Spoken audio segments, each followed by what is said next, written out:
दिव्यांग भाइयों और बहनों, आज मैं मेरे प्यारे देशवासियों, मेरे बुजुर्ग माताओं बहनों, मेरे दिव्यांग भाइयों और बहनों, आज मैं आप सबसे एक बहुत महत्वपूर्ण विषय पर बात करने आया हूं।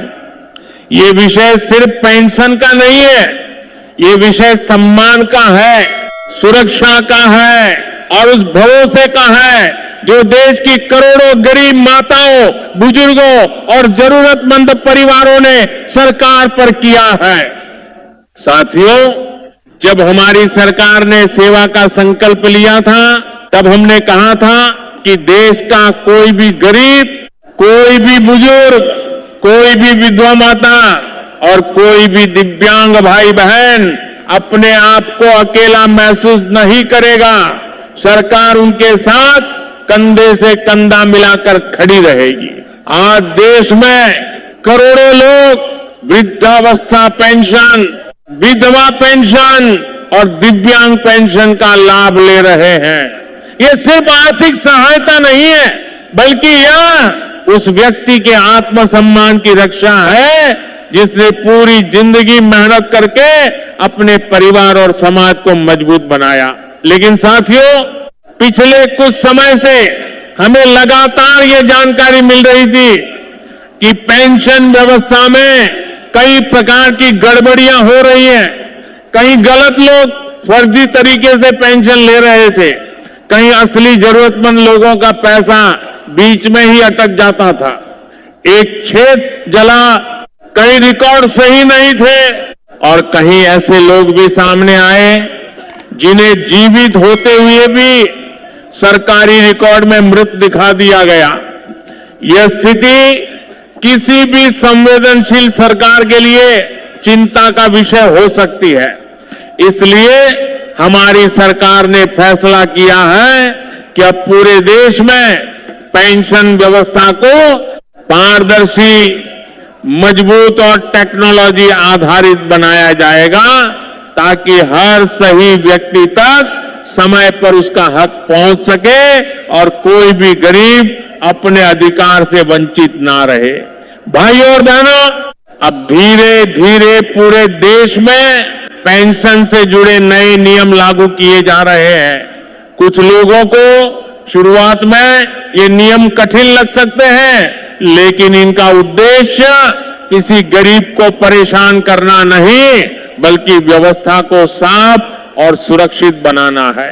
पहले कई जगहों पर सिर्फ आधार कार्ड के आधार पर उम्र मान ली जाती थी, लेकिन अब सरकार ने तय किया है कि आधार कार्ड केवल पहचान का प्रमाण होगा, उम्र का नहीं, क्योंकि कई मामलों में गलत उम्र दिखाकर फर्जी तरीके से पेंशन लेने की शिकायतें सामने आई थी।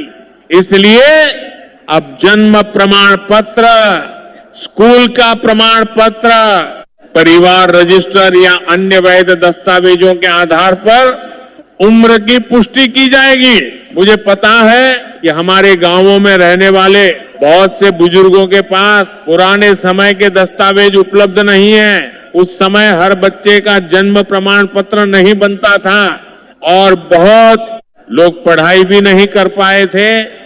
इसलिए मैं देश के सभी अधिकारियों से भी कहना चाहता हूं कि वे संवेदनशीलता के साथ काम करें, गरीब बुजुर्गों को दफ्तरों के चक्कर लगाने पर मजबूर ना करें।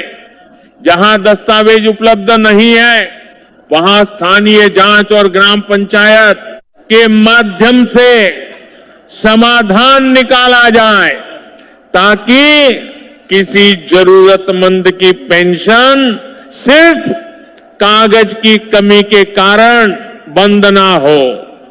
साथियों, एक और बहुत जरूरी विषय है जीवन प्रमाण पत्र।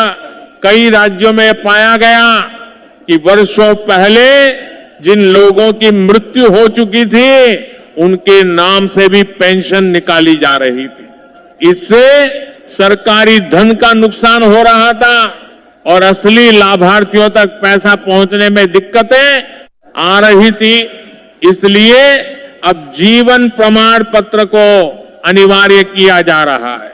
मैं देश के सभी पेंशन धारकों से आग्रह करता हूं कि समय पर अपना जीवन प्रमाण पत्र जरूर जमा करें।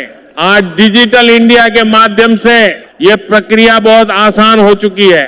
आप बैंक, कॉमन सर्विस सेंटर या मोबाइल के माध्यम से भी ये काम कर सकते हैं।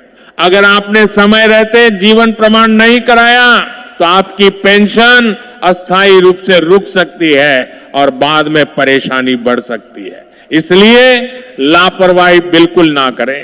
भाइयों और बहनों, हमारी सरकार का एक ही लक्ष्य है कि हर गरीब तक बिना किसी बिचौलिए के सीधा पैसा पहुंचे। इसी उद्देश्य से डीबीटी यानी डायरेक्ट बेनिफिट ट्रांसफर व्यवस्था को मजबूत किया गया है। पहले योजनाओं का पैसा बीच में ही लीक हो जाता था, लेकिन आज तकनीक के कारण सीधे लाभार्थियों के खाते में पैसा भेजा जा रहा है। लेकिन इसके लिए जरूरी है कि आपका बैंक खाता आधार से लिंक हो, मोबाइल नंबर अपडेट हो और केवाईसी पूरी हो। कई लोगों की केवाईसी समय पर अपडेट ना होने के कारण भुगतान अटक जाता है। इसलिए मैं सभी पेंशन धारकों से कहता हूं कि बैंक जाकर अपनी जानकारी तुरंत अपडेट करवाएं। ये छोटा सा कदम भविष्य की बड़ी परेशानी से बचा सकता है। साथियों, दिव्यांग पेंशन को लेकर भी सरकार ने सख्ती बढ़ाई है। हमारी सरकार दिव्यांग भाइयों बहनों के सम्मान और अधिकारों के लिए पूरी प्रतिबद्धता से काम कर रही है। लेकिन कुछ लोगों ने गलत मेडिकल प्रमाण पत्र बनवाकर इस योजना का दुरुपयोग किया।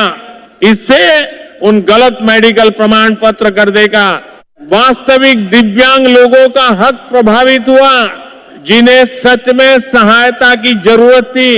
इसलिए अब मेडिकल जांच और प्रमाण पत्र सत्यापन की प्रक्रिया को मजबूत किया जा रहा है। मैं सभी दिव्यांग भाइयों और बहनों से कहना चाहता हूं कि अगर आपका प्रमाण पत्र पुराना है या अपडेट नहीं है तो सरकारी अस्पताल या मान्यता प्राप्त मेडिकल बोर्ड से जांच करवाकर नया प्रमाण पत्र जरूर बनवा लें। इससे आपकी पेंशन सुरक्षित रहेगी और आगे कोई दिक्कत नहीं आएगी। मेरी माताओं और बहनों, जो महिलाएं विधवा पेंशन प्राप्त कर रही हैं, उनके लिए भी कुछ जरूरी अपडेट किए गए हैं। अब मृत्यु प्रमाण पत्र और पारिवारिक रिकॉर्ड का सत्यापन किया जा रहा है ताकि कोई फर्जीवाड़ा ना हो सके। जिन बहनों का तलाक हो चुका है, उनके लिए संबंधित दस्तावेज अपडेट करना जरूरी किया गया है।